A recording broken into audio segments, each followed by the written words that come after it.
Hello there. Today I'm delighted to be tasting a wine from Germany's Mosel Valley from a producer called Selbach-Oster. And this is a Zeltinger Sonnenuhr Riesling Kabinett from 2021. So Selbach-Oster, a highly respected German producer, a family-owned estate belonging to the Selbach family, whose ancestors were making wine here probably 400 years ago. This is in Zeltingen, in the Middle Mosel. Certainly they have records of their family making wine here back in 1661.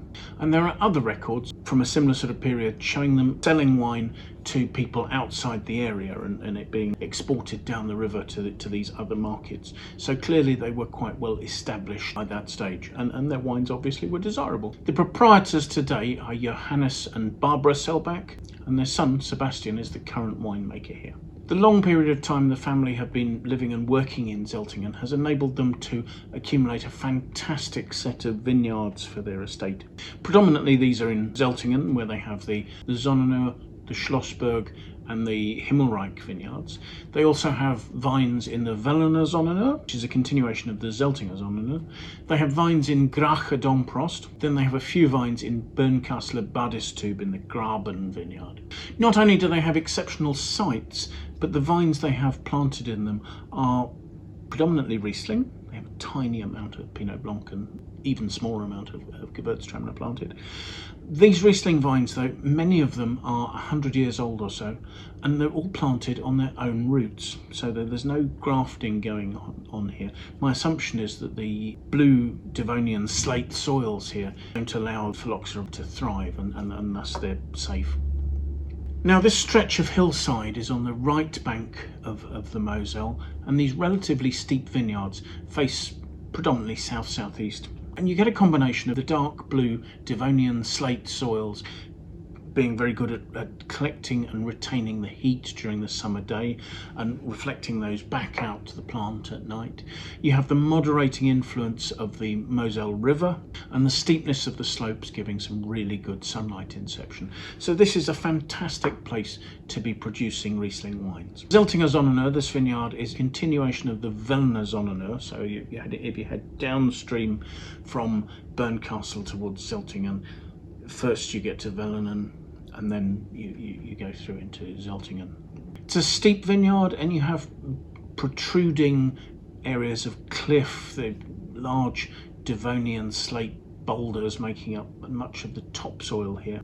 And beneath this sort of coarse slate topsoil, you've got a softer weathered slate subsoil over bedrock.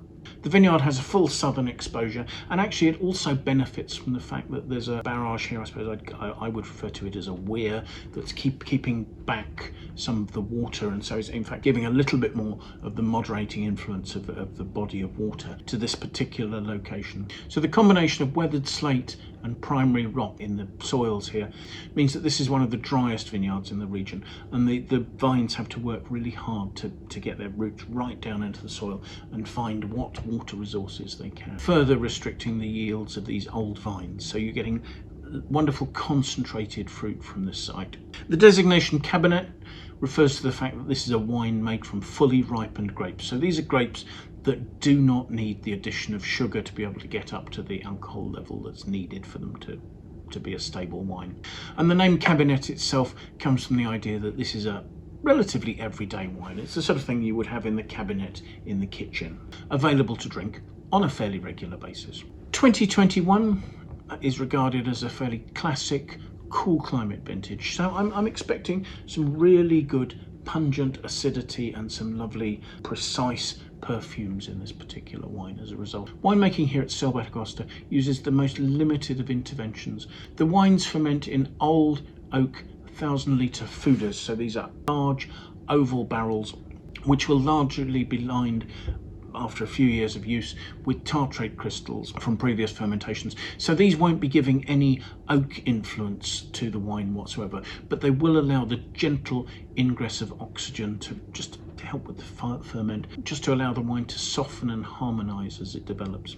As far as fermentation is concerned, evidently Selbach-Oster don't use any kind of temperature control in these foeders themselves. So the only regulation of temperature they have is regulation of the ambient temperature of the winery, which I guess late in the season is probably relatively cool. But there's not direct cooling on each ferment. So yes, pretty much the only action of the winemakers here is to add sulphur at the end of the process. So let's see what we make of the wine, shall we? Here we've got a vibrant, pale yellow, perhaps with a greenish touch to the colour. Swelling it, I have a wine that's 8.5% alcohol, and it's just starting to try and form some tears on the side of the glass. But really, it's not hugely viscous, so it takes a little while for them to form there. Let's see what we make of the aroma, shall we?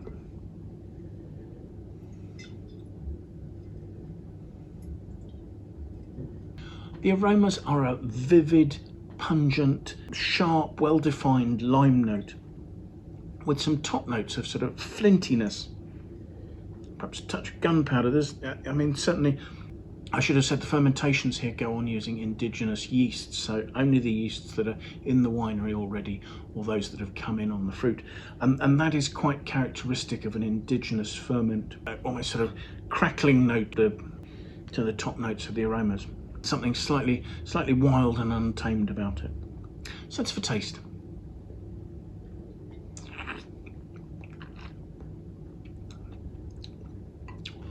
Wow, that's got a bracing acidity, really sort of rapier-like, cutting straight through there. At first there's a beautiful, clean, vivid liminess, and then you get more of a tartness, almost hinting at crab apples. There are notes of candied peel in there. I suppose some of that is a little bit of that gunpowder note just on the back palate there, the fermentation aromas. You know, there is a sort of a stoniness. You can almost imagine the slaty soils of this part of the Middle Mosel just coming through from that. The acidity is mineral crisp, and it's providing a really good length. There's a sort of a pithy, limey note, and then behind that there's a steeliness to the acidity as well. This is clean, it's light-bodied. The alcohol at 8.5% really isn't adding particularly to the weight of the back palate. You certainly don't notice it impinging at all. The sweetness I haven't even mentioned. There is a medium sweetness here. It's a lovely, clean, fresh fructose sweetness. The sort of sweetness you get when a wine's fermentation has been stopped rather than when sweetness is blended back in. And I think that sweetness is just sort of helping to lift a little bit of maybe floral elderflower notes out of the fruit there on the back palate. The finish is long, it's limey, but really it's the fresh, pungent, bracing acidity that is lasting so well. I'm sure this probably is a wine that you could keep for 10 or 12 years, and it probably wouldn't hurt its balance to gain a little bit more weight and roundness with bottle age. Certainly the complexity of the fruit expression that's showing here with those fermentation notes and the rich liminess, I think that can only gain in intensity with bottle age. To me, this is a wine that's actually taking the concept of a Mosel Kabinett, which is a delicate, elegant wine, but it's adding some extra special aspects to it. This is a really good example. The Wine Searcher aggregated score for this, I believe, was 94 out of 100, which is a pretty reasonable score, particularly for a Kabinett, not particularly grand or fancy wine. But I think there are elements in this that almost make me wonder whether this isn't perhaps being slightly underrated with that. I mean, I wouldn't be worried if this had been given a 95 out of 100. It's a very impressive wine. So thank you so much for joining us. I do hope that you've enjoyed the tasting. If you have, we'd be really grateful if you'd press the like button. If you wanted to watch more of these tastings, the best answer would be to subscribe to our channel, and that way you can set yourself some notifications and you'll be alerted every time that we publish a new video tasting. If you have any comments, please pop those in the comments box below. We would really love to hear the feedback you have on the tastings we're doing, the wines we're looking at, or anything else that relates to that. If you have any friends you think might like to watch the video, do please feel free to pass it on to them. We'd be very grateful for that support from you. I will leave a link in the notes below to the Wine Searcher webpage for this vintage of this wine, so that if you want to go out and find it, you can see where it's available, what its price is, and then also using the tabs on that page you can see some of the background to it. You can find out about the region it's from, the producer, any winemaking notes we have.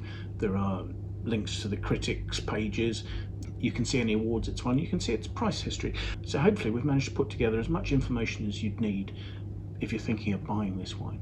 So thank you so much for joining us, and I do hope if you can that you'll make some time and come and join us again for another video tasting in the very near future. Thanks again. Bye for now.